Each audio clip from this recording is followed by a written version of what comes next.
Welcome and good afternoon, beautiful people. Welcome to another glimpse of growth with Dr. Dale. How is your afternoon going? It's lunchtime here in the Eastern Standard Time. If you're not having lunch, what are you doing with your time? It's time for you to have lunch, okay? So today's Wednesday, August 26th. This is the last week of August. We got like one or two other days in next week, and then that's it. This week, this month is done. We are done with August. So let's get this conversation started. I want to start today's conversation with a question. Before I start that, why do I feel like I haven't been here in a minute? Maybe because I haven't. Uh, what is it? Summer. Summer is gone. Come back, summer, come back. It's been hot out here in South Florida. So, for those out there in South Florida, hi. I know it's hot. It's hot. So, anyways, welcome. Hope you guys are going well. Hope you're doing well. This conversation today, I was like wrestling with, I don't plan ahead of what I'm going to talk about. I really go based on what I hear a lot of my clients and my peers and my friends and my colleagues are wrestling with. And I was like, that's a good conversation. And it's all about emotional intelligence. So let's do it. So I want to start today's conversation with a question. And that question is, I don't want you to answer it just quickly and just without thinking. I want you to really think about it. I want you to take some time to really process this question, right? And when was the last time? The question is, when was the last time you made a decision based entirely and solely on what you needed? When was the last time you made a decision that way? You made a decision based on exactly what you needed, not what someone else needed, not what someone else thought, not what your children, not what your husband thought, not what your boss said, not what your parents said or your previous employees, like not what your business needs. When was the last time you made a decision that was based solely on what you wanted and not anybody else? Let me know down below. Was it last week? Was it this week? Was it a few days ago? When was the last time that happened that you made that decision? Because that question, the question would be, when you ask when the last time you made a decision like that, the question would be, what do you need? Dale, what do you need? And then when you do ask that question, actually stop and listen for the answer, right? Because today I'm going to say something and it may not sound publicly kosher, but I want you guys to go with me. I'm going to say something that sounds completely opposite to what we've probably been thinking and probably been saying about ourselves. And maybe we need to become, what about, what if I say that we need to become a little bit more selfish? Yep, I said it. Especially my empathetic people out there, I'm talking to you. I'm talking to you, the caregiver, the helper, always helping someone. I'm talking to you, my HR folks. Hey, hi, hi. That's me, the HR leader that's always giving and helping and looking out for everybody else. The professional leader out there with a big heart. You're someone that everybody comes to for advice because you're always giving and helping. You're taking care of everybody else. This conversation is for you. What if you need to be a little bit more selfish?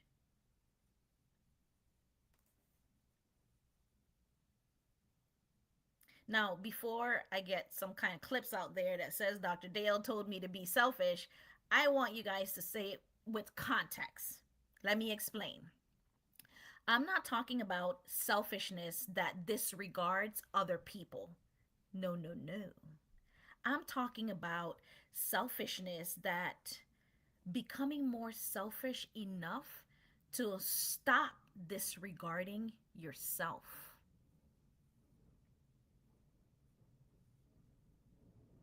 There's a difference. Some of us don't need another lesson in how to give more because we give enough. We don't need a lesson in how to be a perfect giver and someone that loves people because we love enough. We care enough. We give enough. We do enough. We know how to anticipate the needs that people have. We know how to show up for the people in our lives. We know how to help them. We know how to sacrifice ourselves. We know how to accommodate. We know how to make things happen. The question is, have you become so good at considering everybody else's needs that you stop considering your own self? That's the question. So picture this, right? I'm going to give you guys an analogy to kind of bring this home to some understanding. Think about a dinner table, right? Think about a, at a dinner table, everybody's at your house. You just cooked. Everybody sits down. They're getting ready to eat. You start making plates. You volunteered yourself. You said, you want some chicken? You want some rice? You guys want some vegetables? Right? Then somebody else wants a drink. You get up and get it. Somebody wants, you know, seconds. You get up and get it. Somebody wants a napkin. You get up and get it. Somebody doesn't like what you cooked. You go in the kitchen and try to figure out what else you can cook to make them eat. Everybody else is eating. Everybody else is comfortable. Everybody else is full. Then you finally sit down for a breath. Finally, you're able to take a breath and just breathe because you just did a lot. You cooked, you got everybody else food, but then you realize I didn't get myself a plate.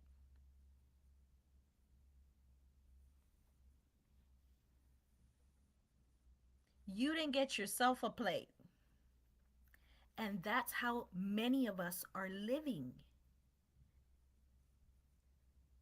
We are feeding everybody else's needs, their dreams, their emergencies, their expectations, their emotions, their careers, their comfort. You are just giving. You are somebody else's survival kit.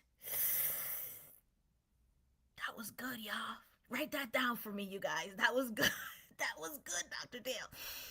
You are someone else's survival kit.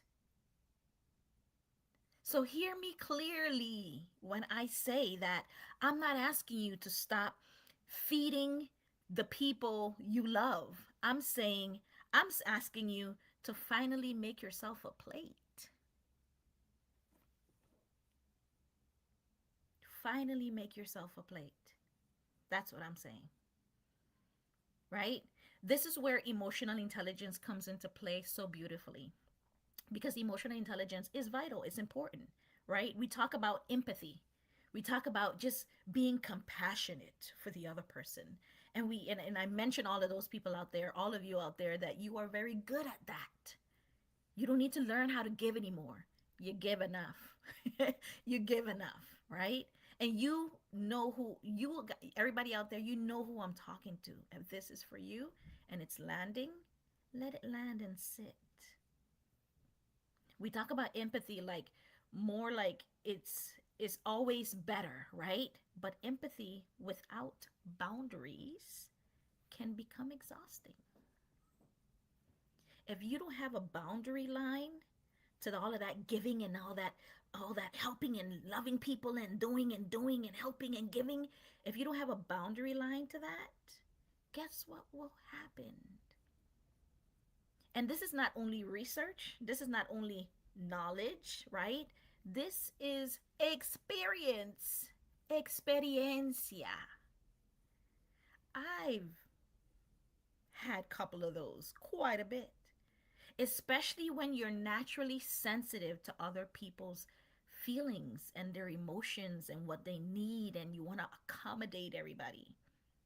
I had this, I have a peer of mine that was in a funky conversation, a tough conversation, and this other person that she was in conversation with mentioned something that was borderline bias, close to tad bit racist. And when the person said it, everybody that was in that group looked at that person. And then my friend rushed to fill the space to kind of make the person that said that borderline racist stuff feel better, or to make everybody else in the group feel better. I was like, why did you do that? You should have let her sit in what she said, because she was wrong. Let her sit in that uncomfortable statement that she made. You walk into room and immediately you notice something is off, because you are reading the room. You are reading the energies, the frequencies of the people that are in that room. Like my friend, she read what was happening in that group, and quickly she wanted to fill the space to make everybody else feel good. Is that you? Is that what you do? I know that's what I used to do. And from time to time, it still catches me up. But I gotta wheel myself back in. I gotta wheel myself back in, right? You walk into the room, the person is upset, you can sense it. The person is uncomfortable, you can sense it. They didn't like what you said. The minute that was said, you can sense it if you're paying attention, right? Managing everybody else's emotional temperature except your own. Where they do that at? Let's not do that anymore. Right? Let's not do that anymore. And somewhere in all of those questions that you ask yourself when things get done and get said, you wondering, will they like it? Am I being too selfish if I just think about myself? Will they still like me? Why hasn't she texted me back? Why are they still mad? Are they mad at me? If you're asking yourself these kinds of questions in your psyche up here, you forget the most important question. What do I need? What do I need? That's self-awareness. Self-awareness is the first component of emotional intelligence, and it isn't just understanding what everybody else's emotions are. It's first and foremost understanding and honoring your own. You can't honor clearly other people's emotion and what's going on with them if you don't even see your own, feel your own, know your own. There's no way. Where they do that at? Let's not do that. Let's not do that. Right? Let's not do that. No, hi Raina Samay.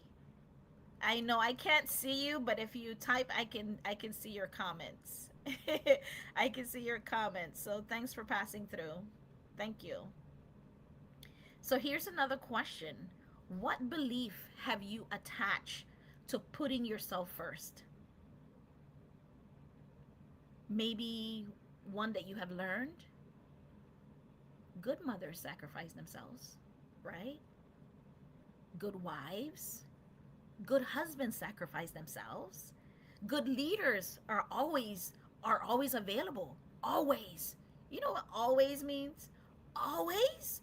Always, meaning 24/7. Are you always available to people? Good friends always show up. They always respond to every single message, every single text message that is sent. Always? Always. I don't even know what universe that would happen in. It doesn't happen in this earthly universe.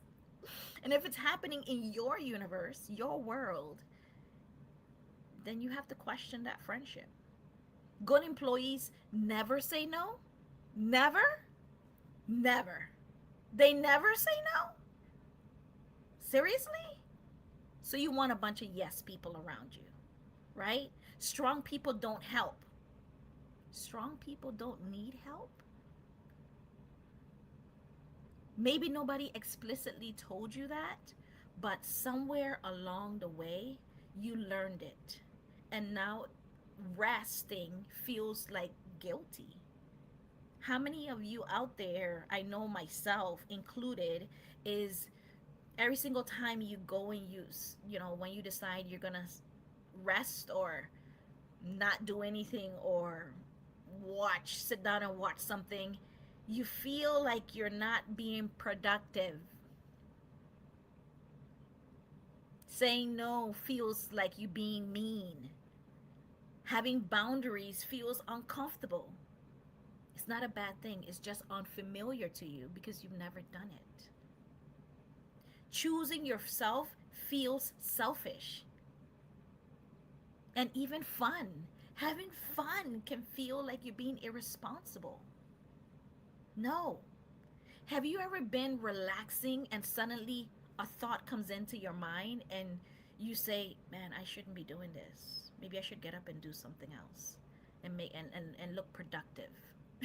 I remember when I was younger, my mom would give us chores to do. And I'll tell you right now, when my mom left the house, my sister and I, we would be in the act of doing the chores, like sweeping the house, cleaning the table, brushing it off. We would be in the act. But the minute that door was closed, we dropped what we were doing. We dropped what we were doing and then we went and we play. But us, it doesn't matter what we were doing. If we went and play with our dolls or we went and do whatever it is that we wanted to do, in my mind I was thinking, oh, I can't do this for too long because my mom is going to come back and I have to do what I have to do. I have to do the house chore. I have to do you. Even if you were playing with your friend, you knew that you couldn't play too long.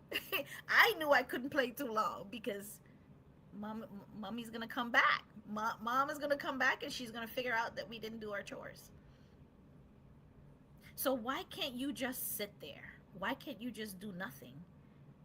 Nothing is on fire. Nothing is happening. Why can't you just sit there? I have a significant leadership series group, and I started it a couple weeks ago. And one of the assignments or homework I gave the group was this week try to find 1 minute. This is very telling, right? Try to find 1 minute where you can simply do nada, where you can do nothing, where you're not looking at your phone, you're not looking at TV, you're just sitting still with yourself. Try that. Try it. I challenge you. And do you know that group came back the following week and they're like,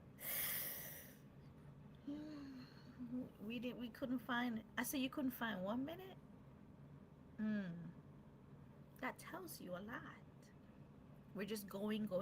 There's constant distraction. There's so much to do, right? But you can find 1 minuto for yourself. So what I did, I created a minute or two. I gave us in that session 2 minutes. And so much happened in those two. After those 2 minutes, they were able to just be still with themselves. And it felt great because you're spending time with you, the beautiful you, without anybody asking for you to do anything, nothing, right?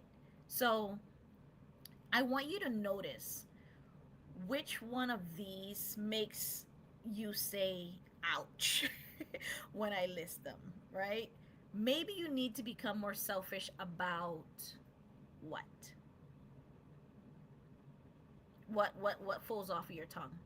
Maybe you need to become more selfish about your time, maybe more selfish about your rest, because everything will be finished. You're like, I need to do this so it can be done. But I'll tell you this right now, and you and I both know, nothing is ever done. Nothing is ever done, right? There's always more. When was the last time that you gave yourself, you just did something because you wanted to do it because it made you happy? It doesn't matter what anybody else wants, you did it because you wanted to. When was the last time you did something that you had absolutely nothing to do, that had absolutely nothing to do with productivity or what anybody else want? It didn't make you money, it didn't build your brand, it didn't, it didn't help anybody, it didn't advance your career. You just did it because you wanted to and because it was fun. When was the last time you did something like that?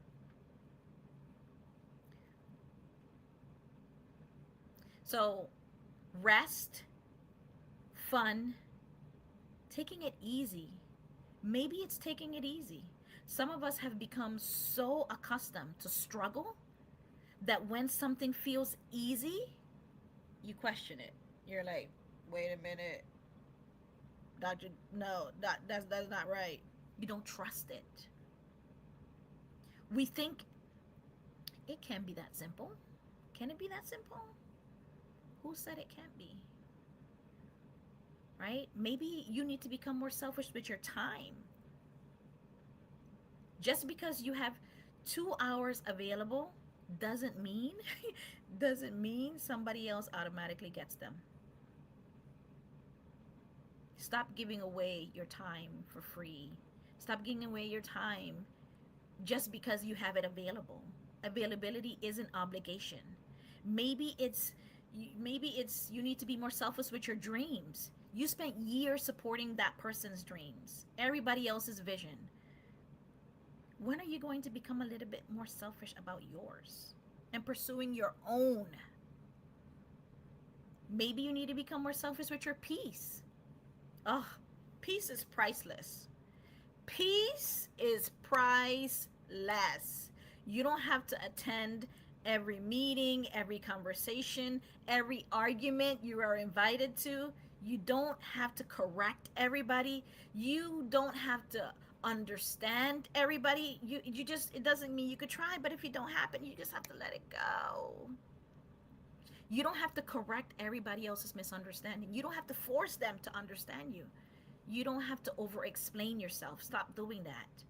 Everybody doesn't have to understand you. Sometimes peace requires letting someone be wrong about you. And I know that one is hard because it was hard for me. You want to make sure that everybody understands you because you want to make sure that they see where you're coming from. Everybody's just not going to do that. And you got to be okay with letting that go. And here's the part I really want you to understand. Choosing yourself list isn't always about yourself. Sometimes you need to become more selfish for the mission that you're on, right? The mission of the dream that you're pursuing. Maybe you need to become more selfish with that because there is a version of you that cannot fully emerge while you are constantly shrinking to meet everybody else's needs. There is a version of you out there like that. Your creativity needs space. Your dreams need space. Your purpose needs space. Your joy needs space.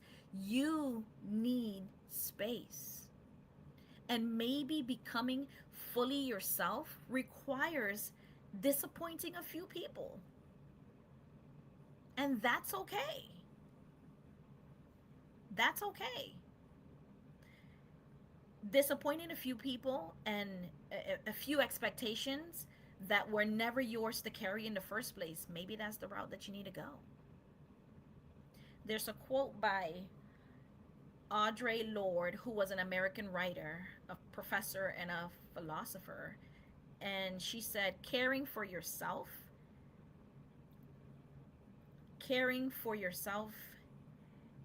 isn't, hold on here, where is it? Caring for yourself is not self indulgence, it's self preservation. Maybe self care isn't something you squeeze into whatever time is left after everybody else has taken all of your time. Maybe it's part of the assignment. Maybe you need to start prioritizing you, right? So, your assignment is try to find a minute or two. Literally, sit down, get your phone, put on the alarm for 2 minutes, and do absolutely nada. Nothing. So, for the next 7 days, that's your homework. Find 2 minutes, no scrolling, no phone, no TV, no interactions, and just sit down, even if it's early in the morning before the kids get up or it's late at night after everybody's gone to bed. And you find 2 minutes and just sit there or lay there and be there with yourself. Do you need some rest? Do you need to sleep? What do you need to become more selfish about? Don't judge the answer. I just want you to write it down, right? I just want you to write it down. That's what I want. What do you need to become more selfish about? Is it your money? Is it your time? Is it your boundaries? Your peace, your creativity? Because guess what? And after you've done that, is it saying no? Because no, again, it is a complete sentence, right? And then after you answer that question, ask yourself, what's the worst thing that could happen if you gave yourself more of that thing? What's the worst thing that can happen? If you decided to maybe really stop saying yes to everything and you would have more time to do what you wanted to do, not what everybody else wanted you to do, what what could be the outcome of that? Hmm? Because we spend so much time calculating the consequences of choosing ourselves that we rarely calculate the consequences of continually abandoning ourselves. So maybe you do need to become a little bit more selfish, right?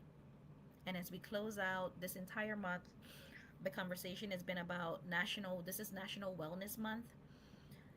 I don't want to give you another wellness checklist. There's enough of those out there. Go to those. I want to give you permission to rest, to have fun, to take it easy, to experience ease, to permission to say no, permission to change your mind about that thing and stop beating yourself up about it when you do. Permission to want something different than what everybody else want you to have.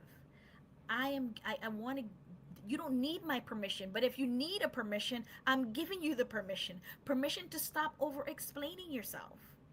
Permission to make yourself a plate of food before everybody. You ain't got to wait till everybody's finished the food. Because I know who will not be eating last, and that is me. There is no way I'm cooking and I'm eating last. Ain't happening.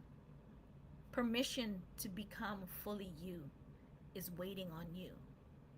So I'll leave you with the same question I started with. When was the last time you made a decision based entirely on what you needed? And if it's been a while, maybe this week is your opportunity not to become more selfish in a way that forgets everybody else, but to become more selfish in a way that you remember yourself.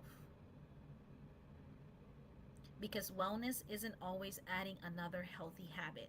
Sometimes wellness is simply deciding my needs deserve a seat at the table as well, right? So, this is a glimpse of growth, beautiful people, with Dr. Dale. I want you to go for this week. You have challenge. You have a challenge already. Go make yourself a plate and don't wait until everybody else eat for you to eat. Don't do it. Stop doing it. Stop doing it. Okay? Go make yourself a plate. And I'll see you guys next week for another conversation, another glimpse of growth with Dr. Dale.